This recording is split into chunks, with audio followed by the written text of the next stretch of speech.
You're listening to an Anazao Ministries podcast.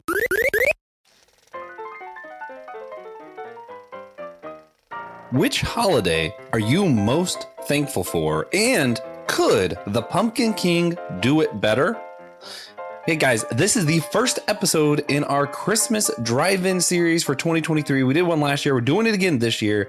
This year's theme is animated movies. So we're doing all animated movies. We got 4 different drive-ins coming at you. Today is The Nightmare Before Christmas. Next, you'll have The Grinch, the animated one. Then you will have Rudolph the Red-Nosed Reindeer. And we will finish this off with Will and Kino discussing Charlie Brown's Christmas. It's going to be great.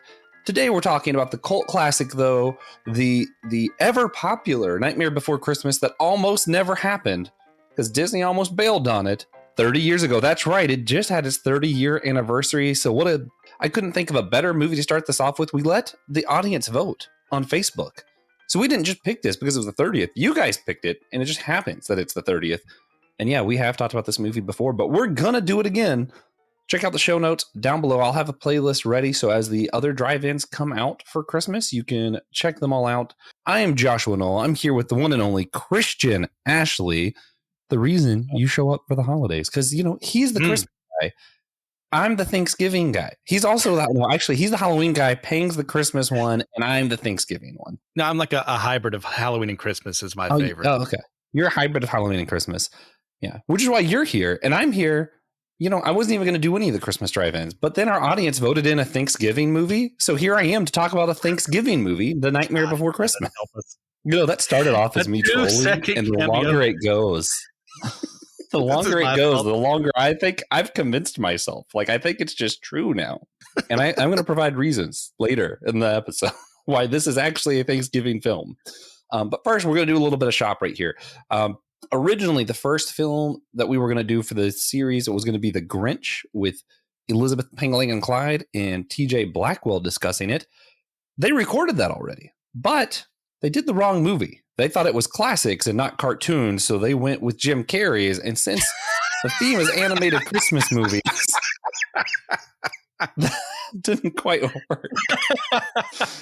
So what we're going to do, we're going to put that episode they recorded up only on Patreon and Captivate and Apple Podcasts. So you can, if you subscribe, you get access to it. Or if you're on Patreon, you can donate one time $3 and you'll be able to hear that drive-in special of Jim Carrey's The Grinch that has nothing to do with our animated drive-in series.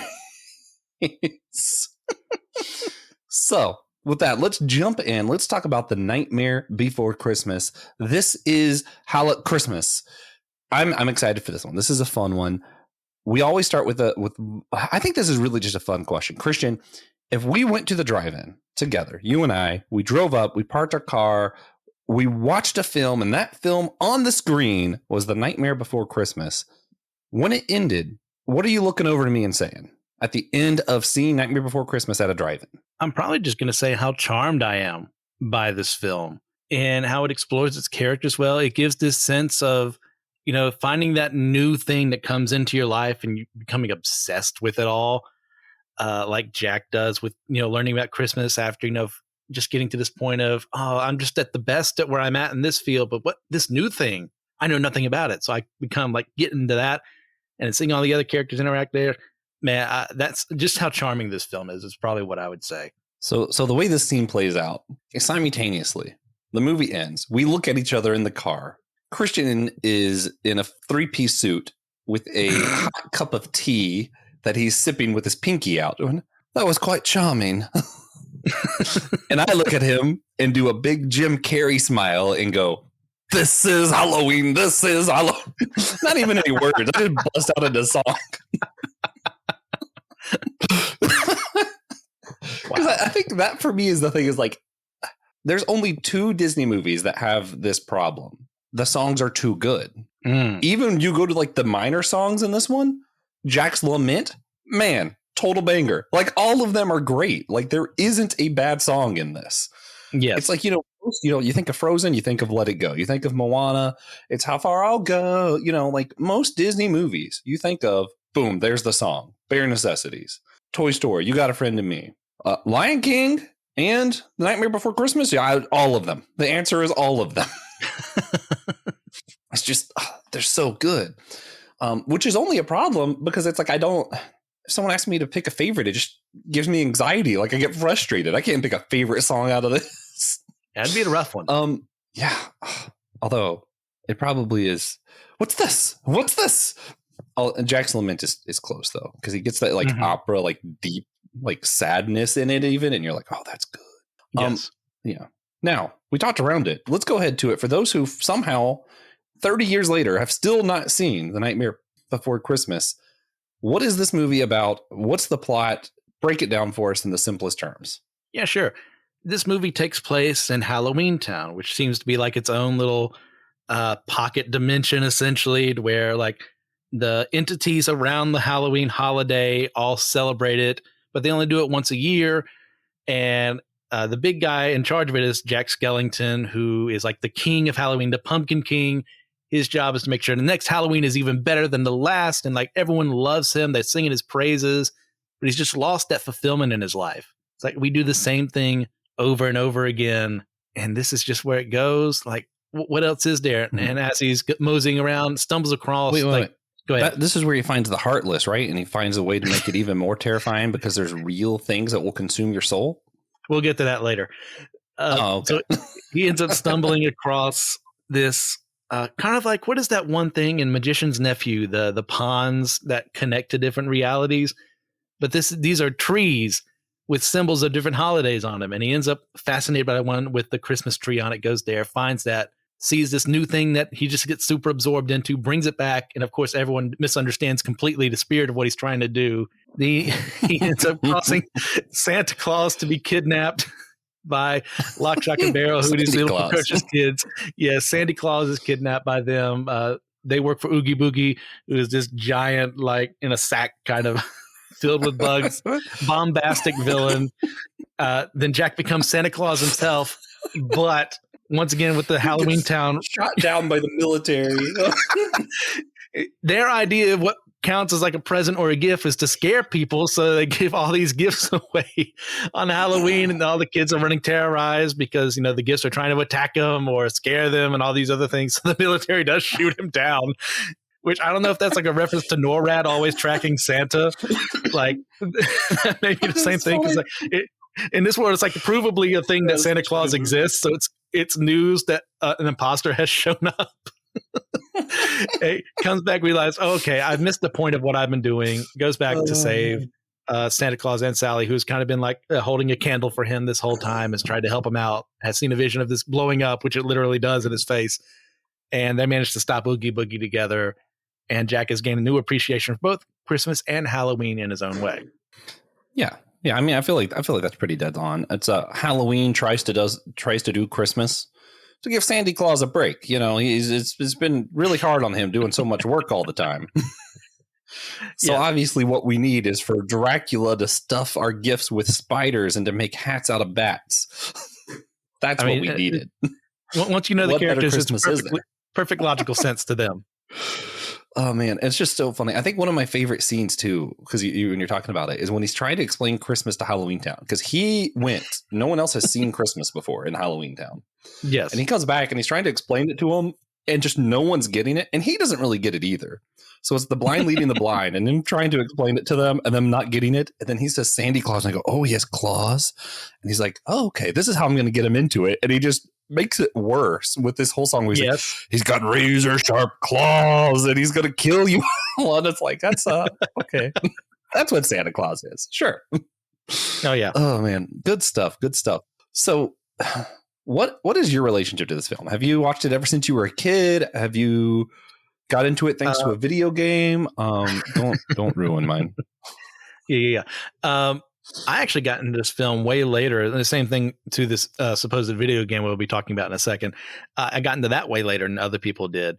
So I was in my 20s when I watched this for the first time. It's just kind of one of those films. When I was a kid, I saw like the old commercials for it, but I don't know about that, man.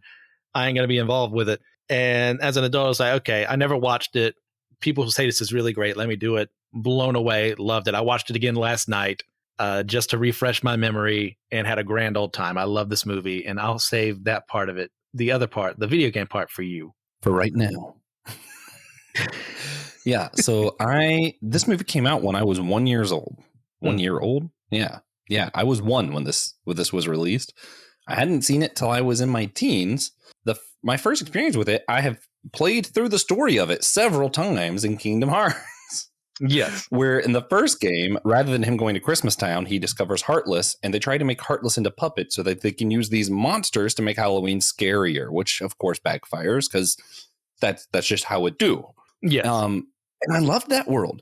Visiting Halloween Town in Kingdom Hearts, especially even not even knowing what it was for me, just going the music in the game, the way everything felt, the way the characters, like it's its own world. Like it feels somehow just as large as like Star Wars or something. It's like this whole universe.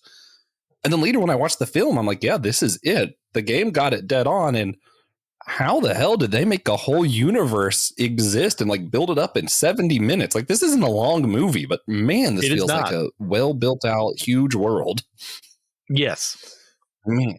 Yeah, it's I think it's incredible personally. I wouldn't say one of my favorites, but I do think it's a really incredible movie. Yeah, so I got into it because of Kingdom Hearts. It's just shouldn't be a shocker to anyone. The only reason it might be a shocker is because, I am a huge Disney nerd, like animated features. But remember, for most of my life, until 2006, this did not have the Disney label on it and was not considered a Disney animated feature. Mm-hmm. So that is why I didn't care that much. And I wasn't allowed to watch it. So that probably was part of it too. Yeah. But anyway. That's it. Yeah. We can get to what you love most and what we don't love about the movie, maybe. After a brief message from it. No, I'm just kidding. After we do our ratings, 0 to 10, I want to remind everybody when I rate, I'm not doing 0 is the word, like 0 is 0 good and 10 is not perfect for me. Like I'm not doing it. It doesn't have to be perfect to get a 10, and it can be perfect and not get a 10. For example, I don't think there's anything wrong in this movie at all. Like I can't think of a single flaw. It might actually be perfect. I'm giving it an 8.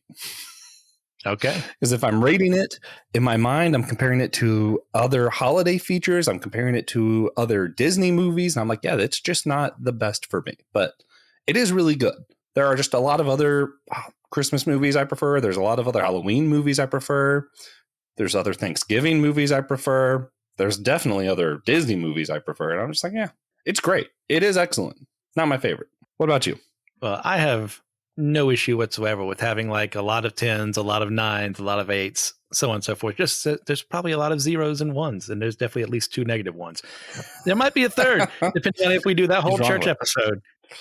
Yeah, just a heightened tension there. I may add that to my negative 1 list and just be vague about it for now.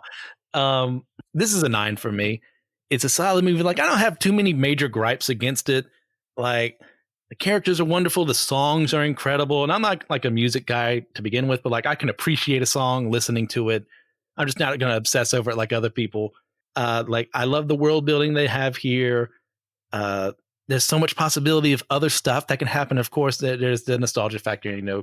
I watched this around the time I started playing Kingdom Hearts 2. Kingdom Hearts, and then got into Kingdom Hearts 2 as well. And I just love this film. It's so much fun. Yeah, I rewatched it yesterday, and I'm already trying to platinum all the games, so I had already started Kingdom Hearts 2, and I stayed up pretty late making sure I got through at least the first round of Nightmare Before Christmas in Kingdom Hearts 2. For those who don't know, you go through like each world twice in Kingdom Hearts 2. Yeah, I was going to stay there until the data fight started kicking my butt, and I started Birth by Sleep again, and I remembered just how bad the ice cream making game is, and you have to get Fantastics on all of those. And I don't hate myself that much. So I stopped trying to platinum all the Kingdom Hearts games. That's fair. That's definitely fair. Especially Kingdom Hearts 1 has some stuff that's just not fair to do. But this isn't our Kingdom Hearts episode. That is coming up soon. We have a few Kingdom Hearts episodes I think we have on our list, but one's coming up really soon. Well, then I have a question for you about later. Anyway. Okay. If anyone's listening and they haven't seen The Nightmare Before Christmas, please check it out. It's an absolute classic. It is incredible. When I'm talking about like the animation, I can't do everything I usually do for a regular Disney episode because that would just take us too long. But I do want to throw out there the animation for this film is absolutely incredible. Part of why I don't consider it a Renaissance film is because the animation style is different, and also because the rest of the Renaissance era Disney films, again, check out our Disney eras episode if you want to know what I'm talking about. But if we're talking about like Disney eras, if you know, you know, all the rest of the Renaissance films are about exploring other real places, you know, going to the Middle East, going to Africa, going to all these other places. This film is not that. So that's the other reason I would have been there. And also when it was released, it wasn't released as a Disney animated film. So even though it is considered one now, I wouldn't put it in that canon of Renaissance film. I think that's fair. Does that make sense to you? Yeah. That makes perfect sense to me.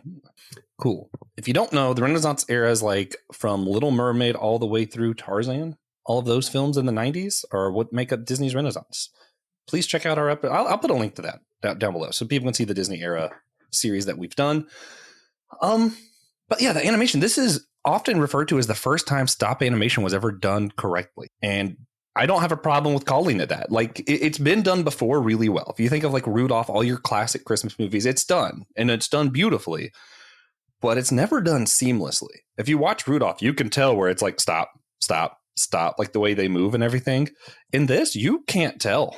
Like, unless you're trying, it's hard to tell. Like, it's done so well. The amount of effort that went into the animating this like almost claymation style, like it's like, wow, that took a lot of time. And it did take a lot of time. If you look into it, it took an incredible amount of time to make this film. Okay, yeah. I'm so glad you clarified your point because I was about to fight. I was about to jump on you. Now, how dare you go after my classics? And as you know, Jason and the Argonauts and everything Harryhausen has ever done. Okay, animation. Yeah.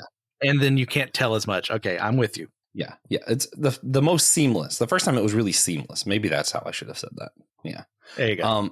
But for the history of the film, just really quick, this started off as Tim Burton just wrote a poem. He saw, you know, a window shop where they were taking down Halloween stuff, putting Christmas stuff up. So at one point, both things were up there. He said, I can make that happen. And he wrote a poem. It was back when he worked for Disney the first go around. And they didn't really let him do movies. You know, his first thing he ever animated was Fox and the Hound, Vixen, Todd's girlfriend. He animated that character. And then they let him do like little short films here and there. But they saw Disney could tell Tim Burton was going to be big, but they couldn't figure out where he fit in Disney. Yes. And I don't think they ever did because they fired him. But he wrote this poem while he worked there, so he couldn't make this film without them. So he ends up going back to them after Tim Burton becomes a big name. He did Beetlejuice and all the other stuff. And he's like, I want to do this film. And he tries to buy it from them. And they go, no, we want to make it. So Disney wants to make it with Tim Burton. And here's the fun part. So a lot of people claim it's a Christmas movie because it's really about the magic of Christmas. A lot of people claim it's Halloween because it takes place in Halloween Town and it was released on Halloween weekend, 1993. Do you know when it was originally planned to be released? You want to take a guess? Thanksgiving weekend, 1993 was when it was supposed to be released. So not only does the movie take place between Halloween and Christmas, because it's the end of Halloween's the beginning, before Christmas is the end. It was also supposed to be released on Thanksgiving Day, and it's a movie about being thankful for what you have. I don't think you can make a case that it's not a Thanksgiving movie. I just don't think you can do it. You know, I know Will especially likes to joke about, you know, a systematic geekology drinking game. I'm not advocating for that. If you were to listen to this episode, you would be smashed. Kingdom Hearts. I mean, the only thing that hasn't been mentioned is Darkwing Duck. Thanksgiving. Well, I'm sorry to all of you out there. Just stay safe. A better ending, instead of having the military shoot them down, they could have called in the terror that flaps in the night. Darkwing Duck. Come and stop. Let's go. You know what? I'm all for that crossover episode. Please vote for What If Darkwing Duck Stopped Jack Skellington. Oh man. So other stuff. You're adding that to the list as we speak. I am. Whenever we're talking about this film, everybody knows it's a Tim Burton film. He wrote the poem. He had a lot of storytelling. Henry Selick was the director and gets almost no credit and even makes jokes sometimes about how upset he is that he gets no credit for this. The screenwriter was Carolyn Thompson. So all three of these really had a major impact on the story itself. So I just wanted to throw that out there so we're not only giving Tim Burton credit because these other creators did phenomenal stuff here. They really made it work. But also, did you know supposedly one of the only times Tim Burton ever got aggravated was at this film? And do you know why? Why is that? At one point, someone suggested, instead of Oogie Boogie being Bugs, when they unmasked him, it was going to be the Doctor. It was going to be Finkelstein? Yeah. And he got so mad at that idea. He thought that was so stupid. And mind you, Tim Burton's notoriously like a meek, soft-spoken person. He punched a hole in the wall And it was so phenomenal to people that Tim Burton got that upset that they took the wall out, and supposedly there's a framed piece of wall with a hole punched in it from Tim Burton. And I love that. Oh, man. I agree with him. I don't think you should have gotten that mad over it, but I agree. Dumb. I don't think it would have made that much sense. The whole movie for that to make sense. Yes. Yeah. Also, All Star. I mean, you get like Danny Elfman, like some of the actors and people who did part of this, incredible. Patrick Stewart was originally narrating the beginning and end, and if you get the soundtrack, you can hear Patrick Stewart narrating, which would have been better. They should have kept that in the movie. Yeah, I just found that out today as I was doing research for this. What? I just found that out, and I had to go back to the soundtrack, and there's two different versions. And in the soundtrack, something that doesn't happen in the movie that I really wish did. At the end, they have where Santa Claus comes back to visit Jack Skellington years later. Jack and Sally have kids. That's weird to me. But also, don't question it. Santa Claus asks him, he says, do you remember all those years ago when the moon was so large and the night was blacker than before, how the kids almost didn't have Christmas? And knowing what you know now, Jack, if you were to go back, would you do it all again? And Jack smiles with a grin, and it's like a poem, so it all rhymes. And he looks at Santa Claus and goes, wouldn't you? And I love that. Like, I'm like, why wasn't that in the movie? That's a good so one. Good. Yeah. So it fits his character perfectly well. Yeah. Like, obviously he has learned his lesson, but he learned his lesson because of the events of the film. Yeah. And that's kind of what I want to get to. So the message of the film, really quick, because, we got to wrap this up because this is a drive-in, not a regular episode. But the message of the film is about being thankful for what you have, right? Like, Jack was kind of feeling mundane, doing the same thing over and over, and he wanted something new, which I think it's good to want new things. Mm-hmm. But he tries to use like science and stuff to try to make himself into Santa Claus, try to be someone else rather than just being who he is. So I think the message is kind of being true to yourself and also being thankful for what you have. I think really is the message. Like, I'm not just trying to do the Thanksgiving thing. I really do think that's part of what the film's getting at here. But you do bring up that point, and I think that's why I really like that ending. Is I don't think he could have ever reached that without the mistake. Like, I'm not advocating for people to sin so that righteousness may abound, but yeah. Also, for those who got that reference, you're welcome. For those who didn't, read your Bibles. Oh man, but I mean, what do you think, Christian? Like, are there times that you look back that you're thankful for your life because you made these mistakes? And if Santa Claus were to come to you and ask, if you did it again, would you do it all the same? And it's a classic question. What if it's like if someone said, hey, I'm going to drop you back with everything, all of your memory, 10 years, 15 years in the past. Yeah. Would you change things? And I think, well, I guess things would inevitably change because I know things are different. So I would act differently. But like, would I actively attempt to change things? I think my answer is no, because I know what it did to make me into who I am today. Like, I needed those periods of my life where I wasn't the best friend. I need those periods of my life where I wasn't the best son, or when I was wrestling with depression, because now that I've done that, it can help me empathize better with people who are struggling with that right now. It's like, I'm not here to solve your problems because I can't do that, but I can help. I can be there and at least say, hey, this is what I did when I was struggling with it. You don't have to do the same thing I did, but I can help at least be there with you in this moment. That I not to say I would be like, hey, I hate you because you're going through this if I'd never gone through that.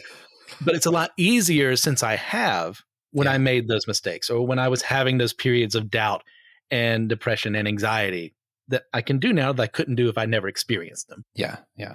I'm going to go back to my reference, and absolutely. Like, I would not sin. I would not make a mistake just so that I could learn, like I'm not that kind of person.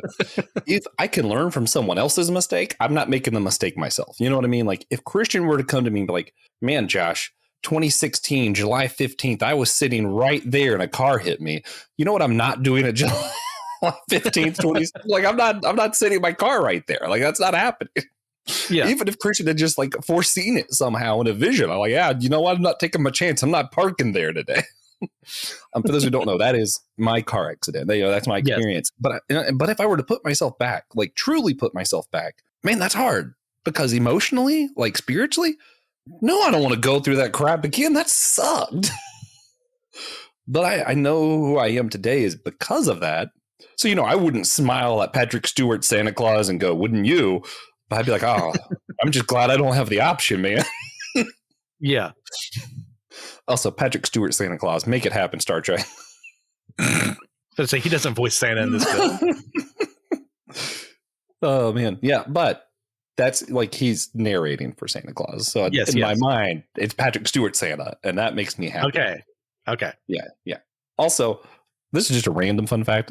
At the end, where they're cooking around a pumpkin like a soccer ball, they were going to make that Tim Burton's head because they thought that would just be funny. The false news, a lot of people had the myth spread that Disney wouldn't let them. It's really just that the animators were afraid that Tim Burton wouldn't like it. And later they were like, actually, he probably would have found that funny. We probably could have done it. Anyway, my last thought I want to get your take on. A lot of current Disney, they kind of do this thing of, if you put your mind to it, you put your heart to it, you can make it happen. Like they went from true love being the answer to family being the answer to nowadays, a lot of Disney is like, you let it go. It's in you. If you're just yourself, then everything will work out the way you want it to, And to an extent, you have this message of being true to yourself in this film, but also they make it clear that Jack simply could not do Christmas. No matter how much he believed himself, no matter how much magic or heart or mind he put into it, Jack was not going to be able to do Christmas. I think that's an important lesson. And that's just where I want to get your take, because I'm like, as someone who struggles with ADHD and stuff, I think sometimes that message, if I can do anything, is almost harmful. Like telling myself that I can definitely sit there and watch all 3 extended cut Lord of the Rings. That's just lying to myself, man. In one sitting? Yeah. I am going to watch all of them like that. I do, because I love them. Not in one sitting, though. Yes. Well, I think it's important when it comes to this film. It's not a stay in your lane message. It's, hey, be appreciative of where you're at and know that even in that position, you're going to have flaws. Like Jack's huge flaw right now is he's not satisfied with where he's at. So he goes elsewhere and he tries to become Sandy Claus and fails utterly. And failure is a part of life. You need to learn that just because I really want to do something doesn't guarantee success. Like, it doesn't matter, all the different resumes I send out or the people that I know. Like, sometimes they're going to just say no, and I'm not going to get where I want to be. So what do I do in that situation? Yeah. Like right now I'm playing this game called Kingdom Hearts 2, and I'm on the Lion King level. Sora wants to be king. It turns out he just can't. It's got to be Simba. Yes. Man, I'm sorry, Will. I am sorry if you're playing the game today. Yes, that's what Will's doing right now. He's playing Kingdom Hearts 2. He's getting his drinking game.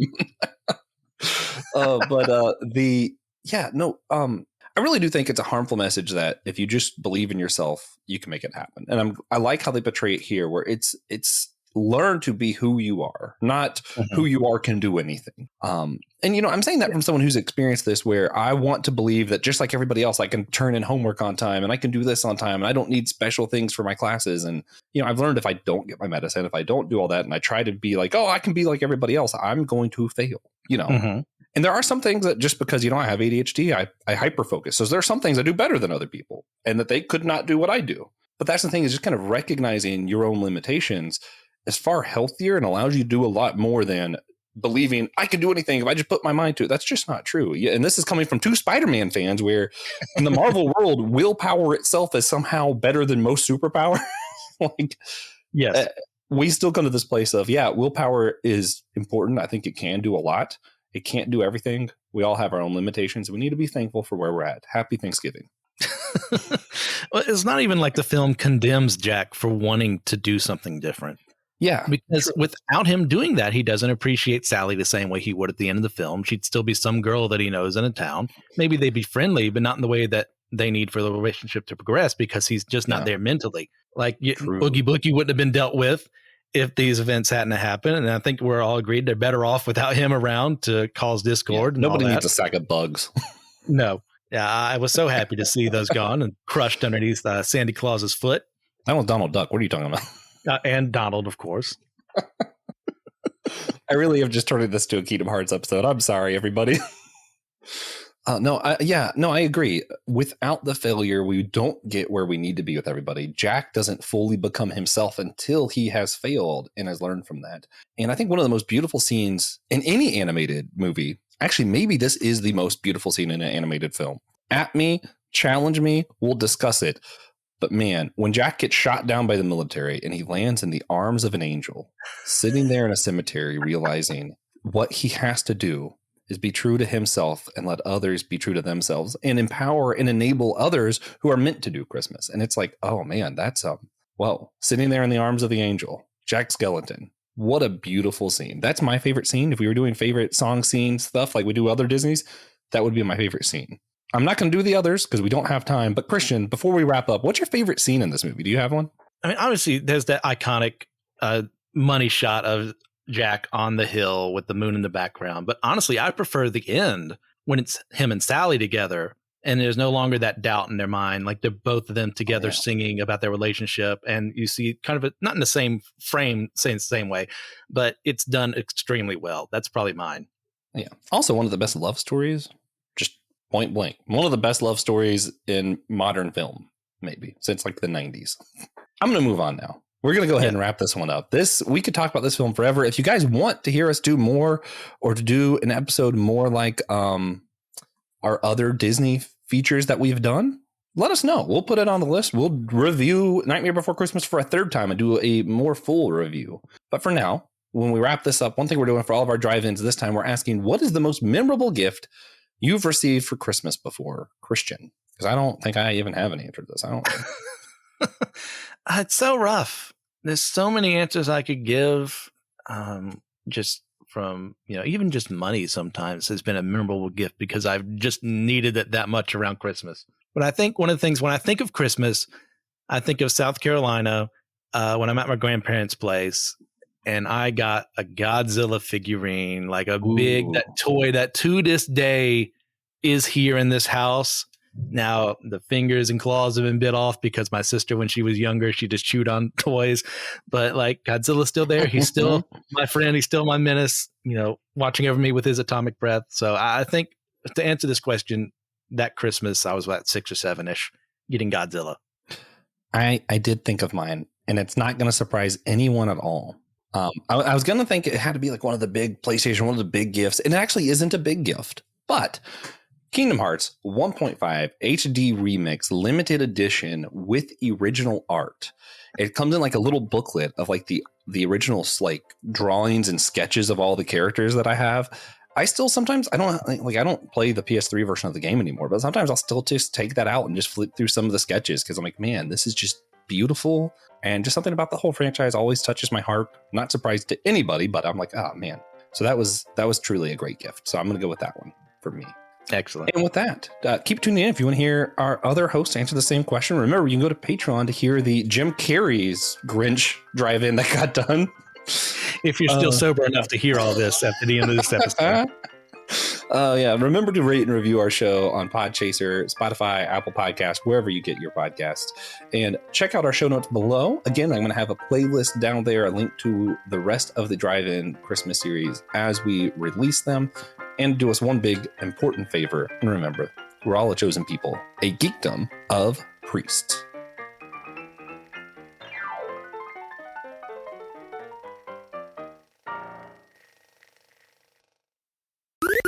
This was an Anazao Ministries podcast. If you enjoyed this show and would like to learn more about our network, be sure to check out the Anazao Ministries podcast network.